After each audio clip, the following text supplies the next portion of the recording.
Welcome back. कुछ बच्चों ने यस कहा, कुछ बच्चों ने नो कहा। सबको मैंने उनके एक्सप्लेनेशन जो भी थे उसका रिस्पॉन्स दिया है कि वो सही है या गलत। अब एक ओवरऑल रिस्पॉन्स देखो आप इस वीडियो में। देखो, यूनिफॉर्म मोशन को बनाए रखने के लिए एक्सटर्नल फोर्स की रिक्वायरमेंट नहीं होती, ये करेक्ट आंसर है। No external force is required, no external force is required for uniform motion। मतलब यूनिफॉर्म मोशन के लिए आपको एक्सटर्नल फोर्स की रिक्वायरमेंट नहीं होती है। ठीक है, अब इसको समझना है। देखो, एक साइंटिस्ट, उन साइंटिस्ट का नाम था एरिस्टोटल।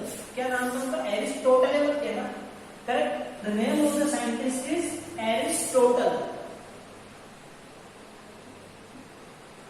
ये है वो भाई साहब एरिस्टोटल। एरिस्टोटल का ये मानना था कि अगर कोई बॉडी रेस्ट में है तो उसको मोशन में लाने के लिए आपको फोर्स रिक्वायर्ड है। इस बात से तो हम भी कोई इत्तेफाक नहीं रखते, बिल्कुल मां होता है ऐसा कि अगर कोई बॉडी रेस्ट में है तो उसको मोशन में लाने के लिए क्या चाहिए? आपको एक फोर्स चाहिए। ठीक है, एरिस्टोटल का ये मानना था कि अगर कोई बॉडी मोशन में है तो उसको रेस्ट में लाने के लिए भी फोर्स चाहिए। इससे भी हम कोई इत्तेफाक नहीं रखते, बिल्कुल मानते हैं हम उनकी इस बात को भी। बट एरिस्टोटल का ये भी मानना था कि अगर कोई बॉडी मोशन में है, यूनिफॉर्म मोशन में है, तो उसको यूनिफॉर्म मोशन में रखने के लिए भी फोर्स चाहिए। ये चीज गलत कही इस एरिस्टोटल ने, और इसी चीज को हम लोग बोलते हैं एरिस्टोटल्स फैलेसी। क्या कहते हैं हम इसको? Aristotle's fallacy. क्या कहा एरिस्टोटल ने? एरिस्टोटल ने ऐसा कहा कि अगर कोई बॉडी रेस्ट में है तो उसको मोशन में लाने के लिए ही रिक्वायर अ फोर्स। अगर कोई बॉडी मोशन में है तो उसको रेस्ट में लाने के लिए आपको फोर्स चाहिए। और अगर कोई बॉडी यूनिफॉर्म मोशन में है तो उसको यूनिफॉर्म मोशन में बनाए रखने के लिए भी आपको एक एक्सटर्नल फोर्स चाहिए।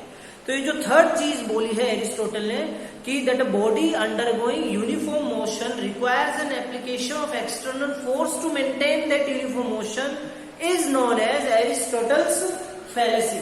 Means this point of Aristotle is wrong and this is where the Aristotle's mechanics is wrong. और यहीं पे एरिस्टोटल से क्या हुई? गलती हुई। अब आप लोगों का सवाल क्या है? सर ऐसा कैसे संभव है ना? सपोज करो एक बच्चा है, क्या है? एक बच्चा है और वो बच्चे के पास एक टॉय कार है, उस टॉय कार को वो खींच रहा है। वो टॉय कार रेस्ट में है, तो आपको भी पता है कि उस टॉय कार को मोशन में लाने के लिए क्या चाहिए भाई? फोर्स रिक्वायर्ड है। उस बच्चे ने फोर्स लगा दिया। अब फोर्स लगाने के बाद क्या हो गया भाई? वो कार चलने लगी। ठीक है ना?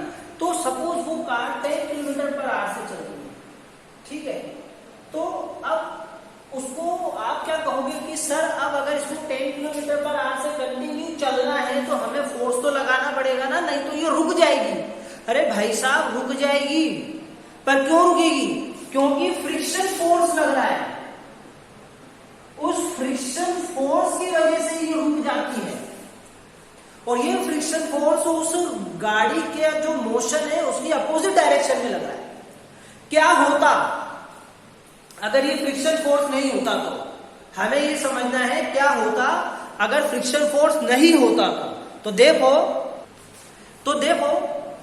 अगर फ्रिक्शन फोर्स नहीं होता तो क्या होता भाई? वो बच्चा जो उस कार को खींच रहा है ना, वो बच्चा उस कार को खींच रहा है तो वो फोर्स लगा रहा है उस फ्रिक्शन फोर्स के अपोजिट। मान लो उसका फोर्स और फ्रिक्शन फोर्स इक्वल हो गए, तो उस केस में उस गाड़ी की स्पीड पर क्या फर्क पड़ेगा? कुछ फर्क नहीं पड़ेगा, वो तो सेम स्पीड से ही चलती रहेगी ना। तो जब वो सेम स्पीड से चलती रहेगी तो उसके उस यूनिफॉर्म मोशन में कितना फोर्स लगाया उस बालक ने? कुछ भी फोर्स नहीं लगाया, क्योंकि जो भी फोर्स उस बच्चे ने लगाया है वो फोर्स तो उस बच्चे ने उस गाड़ी पर जो फ्रिक्शन फोर्स लग रहा है उसको नलीफाई यानी कि उसको जीरो करने के लिए लगाया है।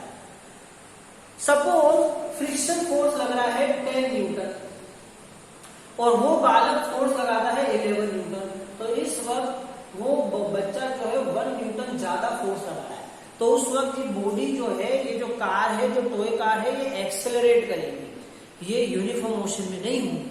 पर अगर ये बच्चा 10 न्यूटन ही फोर्स लगाता है तो अब ये जो कार है जो 10 किलोमीटर पर आवर से चल रही है, ये 10 किलोमीटर पर आवर से चलती रहेगी, इसकी स्पीड स्लो नहीं होगी। क्यों नहीं होगी? क्योंकि जो 10 न्यूटन का फ्रिक्शन फोर्स है उसको काउंटर करने के लिए उस बच्चे ने 10 न्यूटन का बाहर से फोर्स लगा दिया है। तो ये बच्चे वाला 10 न्यूटन फोर्स और 10 न्यूटन फोर्स फ्रिक्शन वाला एक दूसरे को कट कर टोटल फोर्स कितना देंगे? 0 फोर्स देंगे। कितना फोर्स देंगे? 0 फोर्स देंगे और वो गाड़ी फिर यूनिफॉर्म मोशन में चलती रहेगी। इसका मतलब यूनिफॉर्म मोशन में चलने के लिए आपको किसी फोर्स की रिक्वायरमेंट नहीं होती। और ये चीज हमें किसने समझाई? ये चीज हमको समझाई है गैलीलियो गैलीली ने। कैसे समझाई वो देखो। गैलीलियो गैलीली ने एक एक्सपेरिमेंट करा। उस एक्सपेरिमेंट को हम लोग बोलते हैं double inclined plane experiment and single inclined plane experiment. मैं आपको डबल इंक्लाइंड प्लेन एक्सपेरिमेंट पहले समझाता हूं, फिर सिंगल इंक्लाइंड प्लेन एक्सपेरिमेंट समझाऊंगा मैं। क्या है डबल इंक्लाइंड प्लेन एक्सपेरिमेंट? देखो, ये बेस है, जैसे सपोज कर लो जमीन है, उसमें ये एक फिसल पट्टी रख रखी है, ठीक है ना, जो कि कितना हाइट पर है? हाइट h पर है, ठीक है। और तुरंत यहाँ पर एक और फिसल पट्टी है जो कि सेम हाइट पर है, ठीक है ना, और उसकी भी हाइट कितनी है? ग्राउंड से h हाइट है। तो देखो डबल प्लेन आ गए, ये सिंगल है, ये सिंगल है, तो ये हो गया डबल। गैलीलियो ने क्या करा? यहां पर एक बॉल रखा, ये फ्रिक्शनलेस सरफेस है। कैसा सरफेस है? फ्रिक्शनलेस। मतलब ये जो सरफेस है, ये वाला और ये वाला जो सरफेस है, इस पे फ्रिक्शन नहीं है। ये बहुत ही ज्यादा चिकनी सरफेस है। It is very smooth surface, ये आपको ध्यान रखना है, ठीक है ना। तो आप ये देखो कि ये जो सरफेस है, इस सरफेस पर उसने एक ये नॉन फ्रिक्शन बॉल रखा है। मतलब ये बॉल में भी फ्रिक्शन नहीं है, इस बॉल में भी फ्रिक्शन नहीं है और सरफेस में भी फ्रिक्शन नहीं है। अब गैलीलियो जी क्या बोलते हैं कि जब हम इस बॉल को यहां से रिलीज करेंगे, अभी ये बॉल कैसी है? रेस्ट में। हम जैसे ही इस बॉल को यहां से रिलीज करेंगे, ये बॉल जो कि हाइट h पर है, ये यहां तक आएगी और फिर ये बॉल ऐसे ऊपर चढ़ जाएगी हाइट h तक, फिर ये वापस यहां पर आएगी, फिर ये वापस यहां पर h तक चल जाएगी। इस तरीके से ये बॉल कंटिन्यू चलती रहेगी। कब तक चलती रहेगी?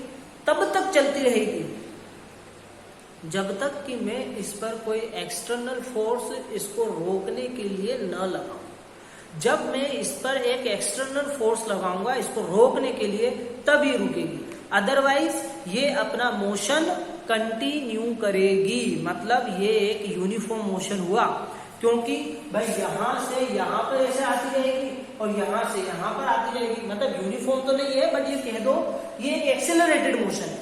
बट इस एक्सेलरेटेड मोशन में फ्रिक्शन तो नहीं है ना, और फ्रिक्शन नहीं होने के कारण क्या हो रहा है कि ये कभी भी रेस्ट में नहीं आ रही है। अब ओरिजिनल सिचुएशन क्या है? ओरिजिनल सिचुएशन अगर आप अपनी हकीकत की जिंदगी में ऐसा करोगे तो क्या होगा? ये बॉल ऐसे जाएगी और यहां पर हाइट h पर नहीं जाएगी, बट एक ऐसी हाइट पे जाएगी जो या तो h की इक्वल हो या इससे कम।